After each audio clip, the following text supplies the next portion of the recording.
Welcome back, YouTube family. We are back with another video. I am with my beautiful wife. Yesterday I put up a poll which you guys want to watch, and we got the Courtship of Rivals basketball. Larry Bird and Magic Johnson, highly requested. Kind of getting more in depth of their rival and also their friendships. So this is going to be very interesting. We're going to do 4 parts because it's an hour and a half, so I don't want to sit here for an hour and a half. Same with you guys. Hour and 27 minutes. Hour and 27 minutes, but it's 4 parts. Break it up in 20 minutes. So you better suck it up. Just kidding. All right, guys, we are gonna freaking hop into it. Let me know what you guys think about this cool little layout I made right here. I actually really like it. Kind of splits it up. I don't know. Kind of helps with the reactions. I also adjusted the volume. That was apparently too loud last video, so. Oh, we were too loud? No, the video was. Oh, good. So I turned it down a little bit, but we're gonna hop right into it. Let's go. They talk about it every day. Oh my gosh. He looks old. If I go to a foreign country, magic, what magic? I mean, it's the same everywhere.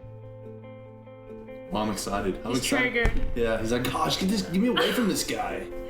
Wait, he looks really old and low-key definitely gained some weight. Bro, that looks so much like me as a kid. It's that crazy. does look like you. We don't have to see each other. We don't have to say hello. We don't have to call each other. Make sure the volume's high. That's my main competition. It's always been like that. That kind of looks like your dad, too. Might be related. You got this tight bond with this cat, and you don't have to see him for a year or two. But you're always going to be linked to him.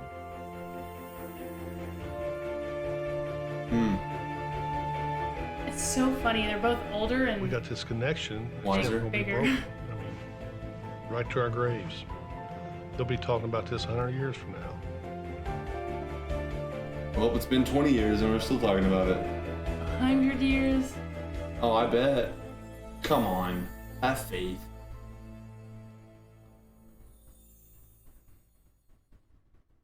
Ooh, I'm ready for this juicer.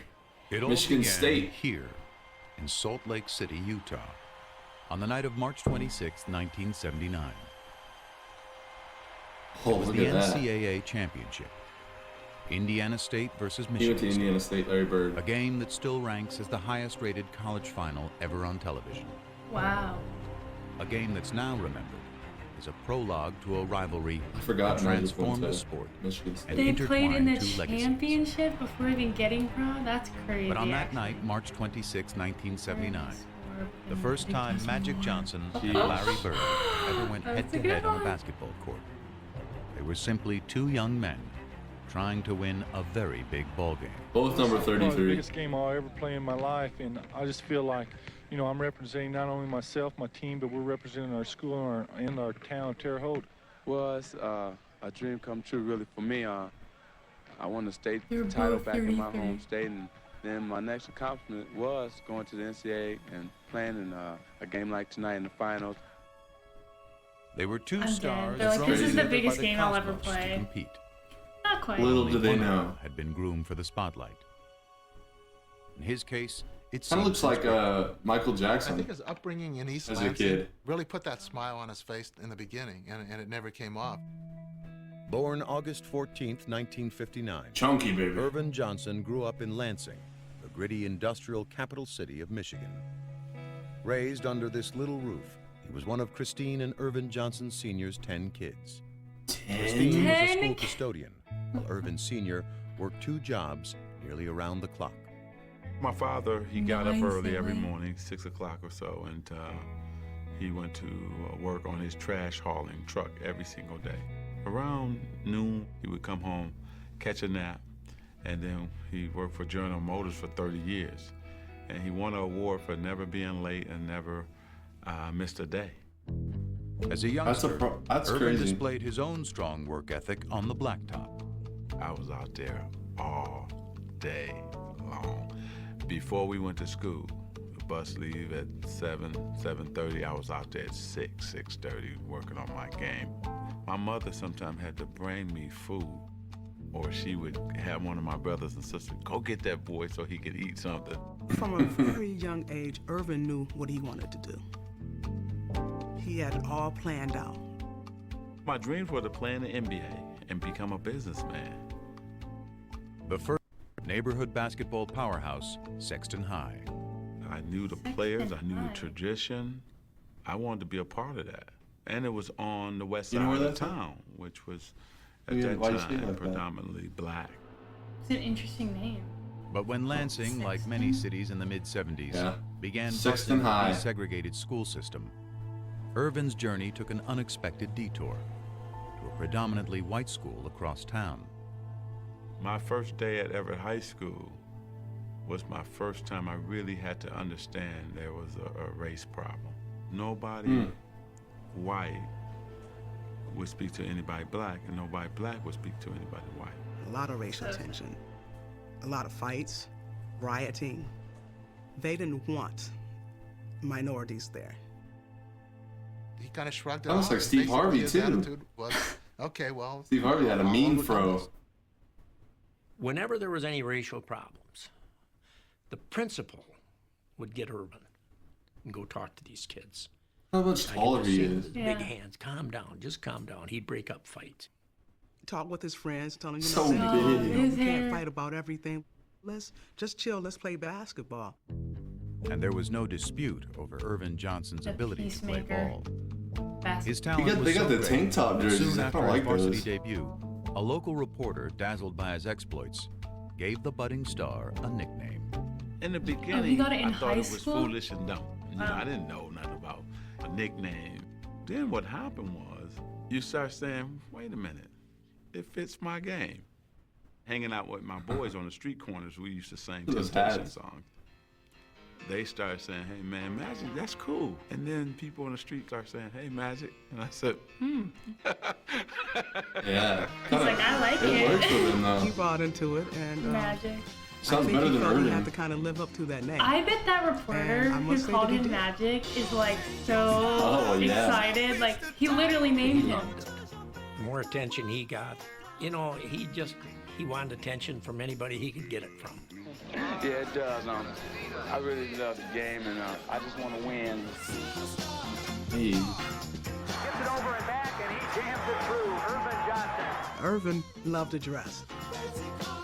Oh. Nice Got the sandals, drip on pants, him. and overcoats with the fur around the collar.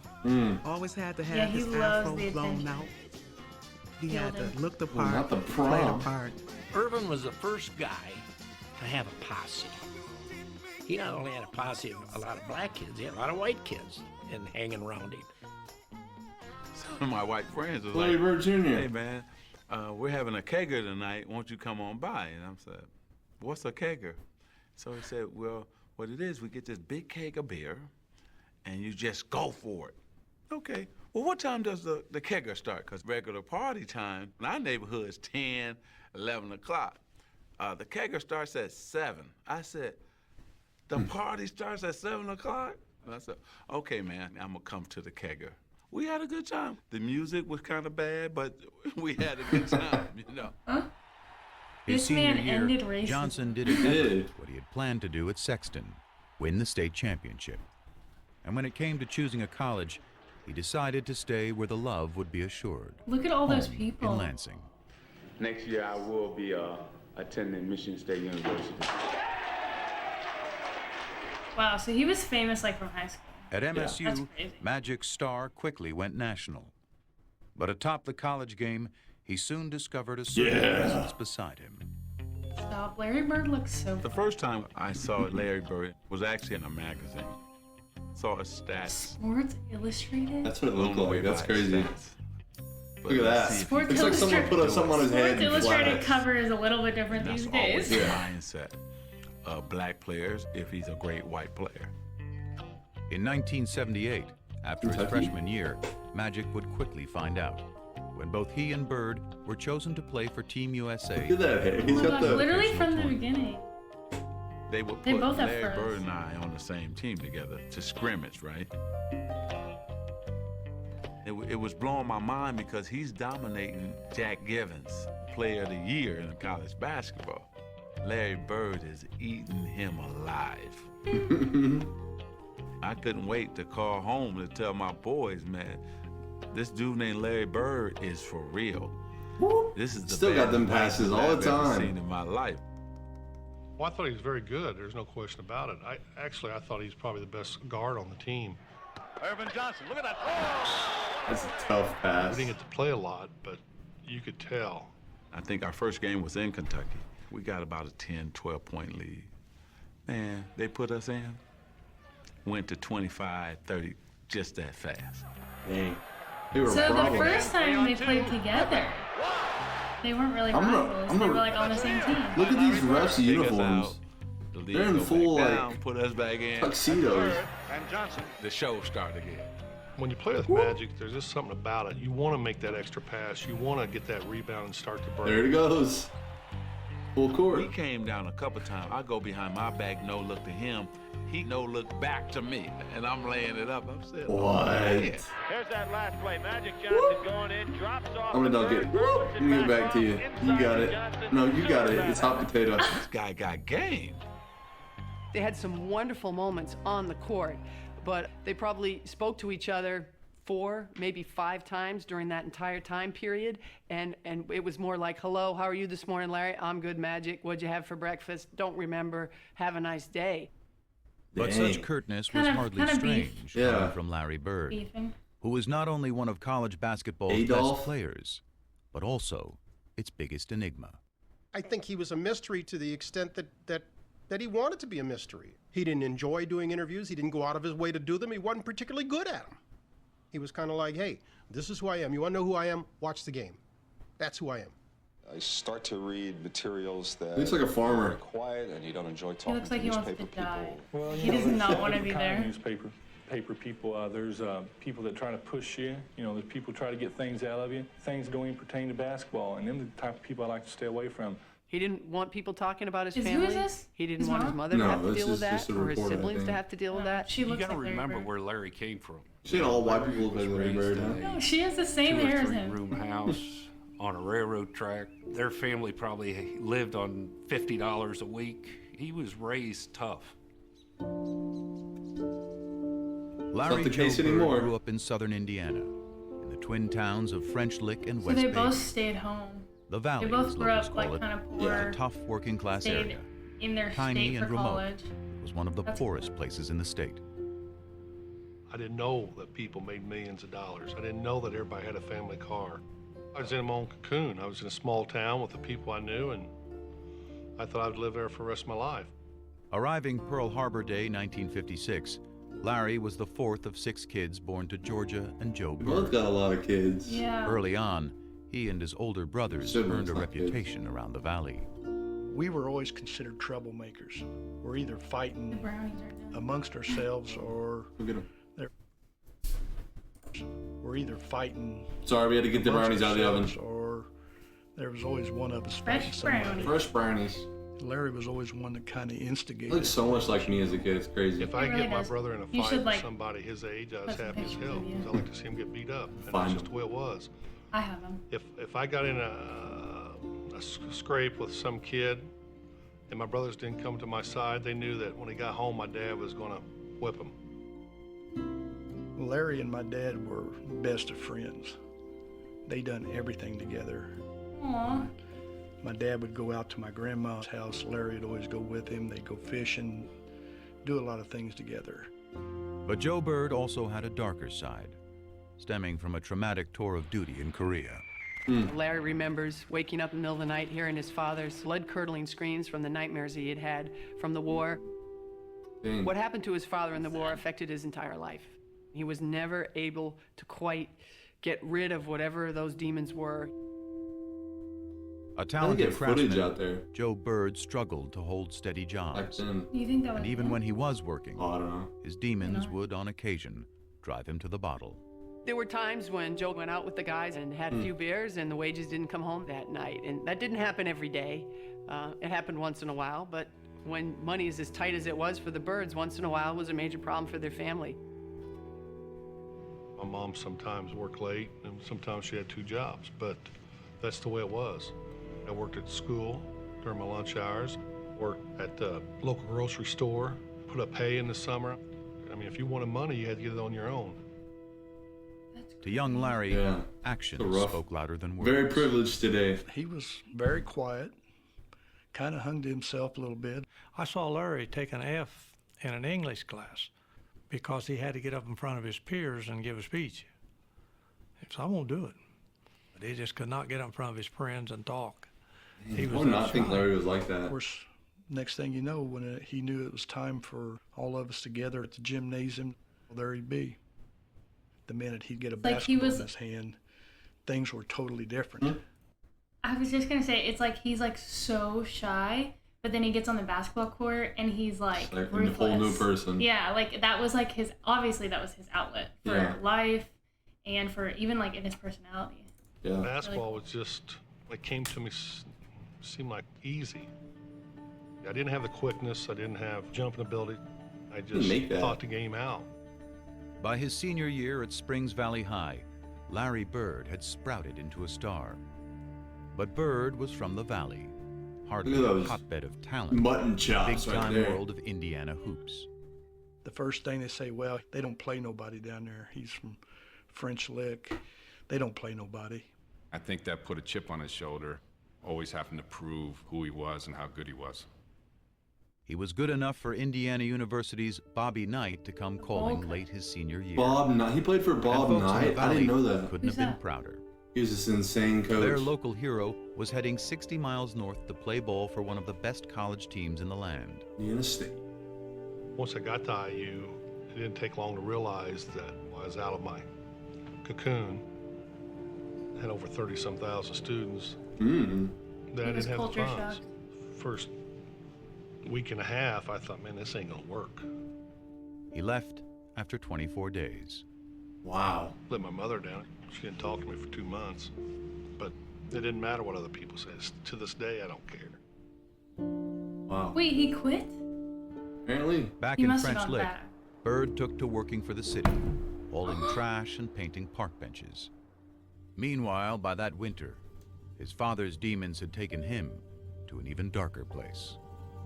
By this point, Joe and Georgia were divorced, and he was behind in his payments to the family. The police came by, and of course they all knew him. So Joe said, hey, I need a few hours to get my affairs together before you take me away. So he called Georgia and he said, you guys will be better off without me, and I'm gonna take my life. And he put the phone down and he killed himself. He shot himself. That's so sad. When Dad passed, you know, it hurt Larry. I mean, that was his best friend. It's gone now. But Larry didn't show it a lot. He just didn't say much. You know, he just kind of held it within. I've never heard him speak out about it at all. So sad. No, it's crazy. I was mad when I heard about it. PTSD? War? And I was madder after the funeral because I thought he sort of cut out on us during a tough time. But you know, he went through a lot in his life. He did what he had to do. He's still so, like, few words. If Bill Hodges hadn't been as persistent as he had been, Larry Bird might never have existed in any of our minds. I believe that with all my heart. I really do. Crazy. It was Bill Hodges, a young coach from Indiana State University, who convinced Bird to give college hoops another shot. Wait, so Indiana State. So with a promise to his mom to graduate, Bird headed to Terre Haute and ISU, a school that never so much had been to the NCAA tournament. Once I started playing, it's the same old thing. You'd never been it's to a small the school and he ain't playing against anybody, which is fine. Still dominated. Wherever I love it. Talk of weather, Indiana has a new state bird. Now his claim to fame is just the way he plays the game. Got him. Indiana has a new state bird. You It's hear not this the song? cardinal now. Hey Larry, take a bow. Indiana has a new state bird. What is this By song? the time he had Exactly led about Tiny him. ISU was Oh, a the senior, obvious. with The Bird is a big. 33-0 He's record really- and a spot in the '79 title game. But, like, Larry who wrote Bird that? had become, alongside Magic Johnson, the talk of college basketball. Just a year after sharing the court on Team USA, they were back together. And the day before the big game, Magic couldn't wait to greet his old playmate. Indiana State was on practicing, and we were waiting in the tunnel. We got there early. I wanted to definitely say hello to Larry, you know. When they came through, it was like nobody would say nothing. I wanted to go toward him, like his guys, like made sure that he didn't say nothing. And then they kind of start snickering, like, Michigan State, you in trouble. We're gonna kill you guys tomorrow. I probably did snub him. I don't remember it, but I'm sure I did. I didn't want any, you know, like I call it love fest, hugging and slapping high fives with opponent. You're there for a reason. You're there to win a game. That just says she's about that action. Nothing to do So with it. Indiana State had never been to the tournament, and they're just now he brought them all the way let's to the face it, national if Larry championship. Bird That's were insane. black and came from Chicago, it wouldn't have been as big a deal. They were polar opposites. One black, one white, one outgoing, one shy. That was the charm of the attraction. The Bird against Magic. All of the superlatives have been used, and believe me, all of them have been Bird's like, don't even get this camera on me. I don't want anything to do with Magic it. was the bigger Magic's star. like, bring me the camera. Failed English. Having hardly missed Failed a shot in the English, as English semifinals, is your first would become language. the focus. He said, I'm not doing Fans, that. and more importantly, of Michigan State. We actually had 2 men on Larry. All right, we're gonna pause it right there. As soon as they're getting into it, we're gonna I'm pause interested it. now. When we get back with part 2, which will be, I don't know when, we'll get to see their first encounter. I'm excited. 20 minutes in, and I'm very intrigued. So thanks for the suggestion. Well, it wasn't their first encounter. USA was, right? I know, but like first, like outside, playing each other. Yeah. So I guess this is the start of the friendship/rivalry. So cool, like to hear their like childhood backgrounds, like. I know. Didn't know where Larry so came from. Didn't know where Magic. Yeah. Shout out to you guys. You guys are freaking killing it with the suggestions. But I appreciate you guys. Be sure to check out part 2 when it comes out. Thanks for all my 1,059 kings and queens out there. You guys are awesome. Look at her poor little flowers over there. They're like trying to get away. They're beautiful. Anyway, I hope you guys enjoyed that. All the support. It honestly drives me. I want to do videos every day for you guys. Hopefully one day, who knows where it'll take me. She's iffy about it, but I love it. So hope you guys enjoy that video. Like the video and subscribe if you're shorter than me. We will catch you guys at part 2 or the next video. We'll see. Bye.